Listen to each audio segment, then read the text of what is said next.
Thanks, Mr. Chairman. I appreciate your patience in listening to all of us, and in deference to your time, I'm going to try to be brief and submit a statement for the record. I wanted to be here for this vote personally and to make a few remarks because I think this day is a very good one for democracy.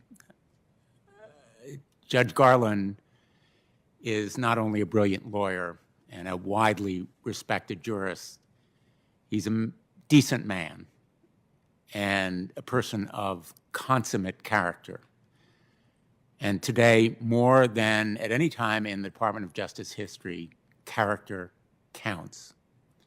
There's a saying that history doesn't repeat, but it rhymes.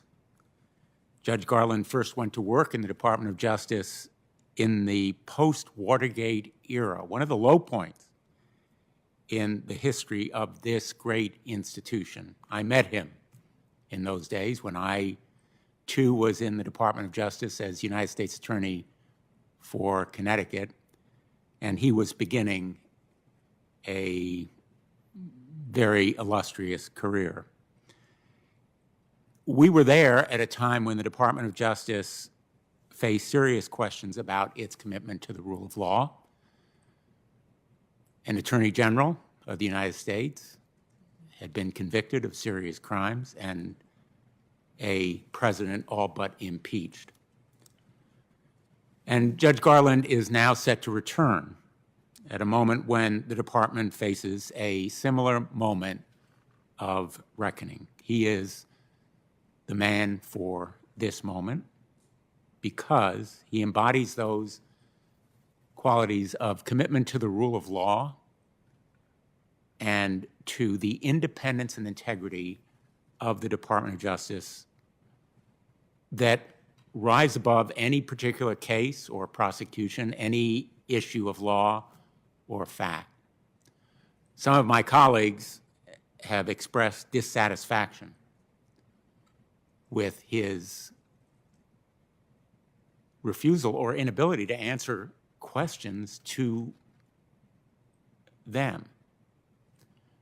Judge Garland owes answers to the American people, and those answers will be forthcoming in his actions as Attorney General. Actions speak louder than words.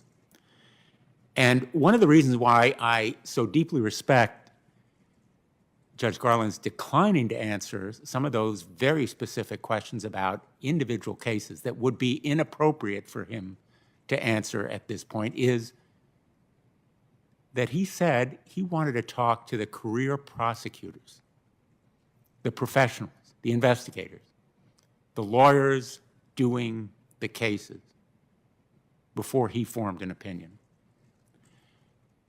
His commitment to the professional excellence and integrity of those thousands of men and women who come to work every day seeking justice and public safety for the American people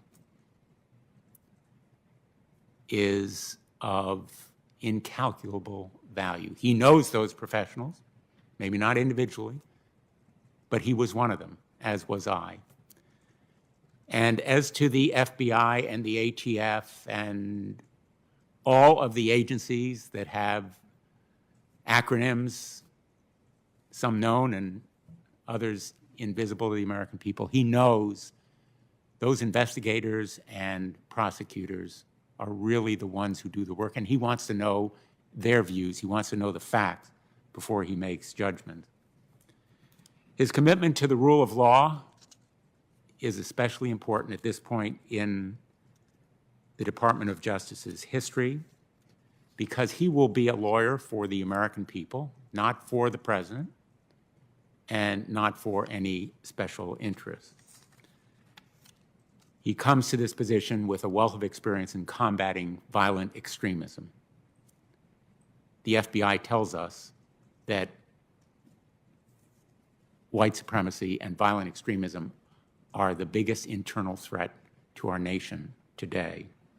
He is committed to combating hate crimes that, as he said, quote, tear at the fabric of our society And we know that hate crimes are spreading most prominently against Asian Americans today. And he is committed to counter it. He's committed to preventing gun violence, closing the loopholes that could have averted Sandy Hook and Parkland and other tragedies, and supporting common sense measures like emergency risk protection orders, universal background checks, and safe storage laws. He's committed to holding police accountable for misconduct and civil rights violations, and beginning the very important work of sweeping systematic injustice, racial injustice, from our criminal justice system. At a moment like this, when character counts, I believe that Judge Garland will perform with excellence. He is the right person for this job. He's the right person for this moment. And only the reluctance of my colleagues to accept the fact he can't answer at this point all of their questions is the reason they may vote against him. That's not a good reason, and I think they recognize it. Let me just finish with 2 points. First of all, I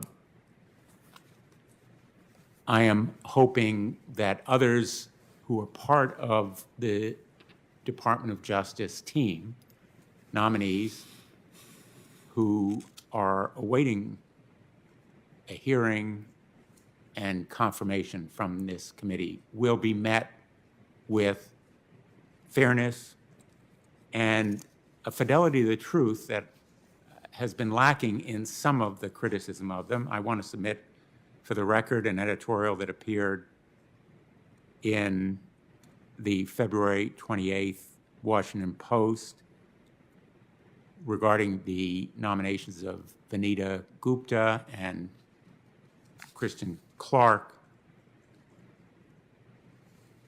That editorial finishes with this observation, quote, "In another era, we might have opted not to dignify these attacks with a rebuttal. But in a time when elected officials have been known to embrace lies and conspiracy theories, it is worth stating sooner rather than later.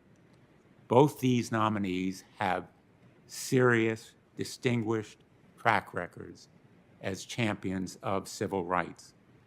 For their opponents, that is the real rub." End quote. We live in a time when conspiracy theorists are trying to blame Antifa for the insurrection that attacked the Capitol and tried to stop the vote counting, incited by Donald Trump. Those conspiracy theories, the falsehoods about Antifa, have been thoroughly debunked and denied by the FBI. And adherence to the truth is important when we're dealing with the rule of law and the Department of Justice, especially its top leadership. And I hope that my colleagues will demonstrate that sense of fairness and fidelity to truth, not the falsehoods of conspiracy theorists as we go forward. Thank you, Mr. Chairman. Thank you, Senator Blumenthal. I want to thank all the members of the committee, and at this time, the Judiciary Committee will stand adjourned.